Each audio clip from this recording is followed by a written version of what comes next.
So this is my bike check. I got a Fit Aitken 2 frame. So yeah, my Yummy sticker got Fit stock Aitken 2 bars, 8.5 riser, 28 width, regular Fit stem,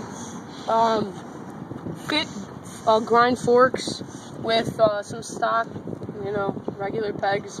I got a G Sport MK3 Gland hub guard. It's like that plastic stuff, 2.25 in the front and back tires, tan walls. That's what I ride.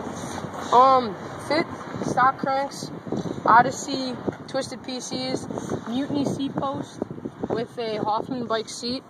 It's really padded. I don't like those kids that ride those plastic seats. Regular back Kenda tire with this salt back rim laced to a salt hub. 9-tooth driver in the back with stock Fit bike sprocket with a shadow interlock half-link chain.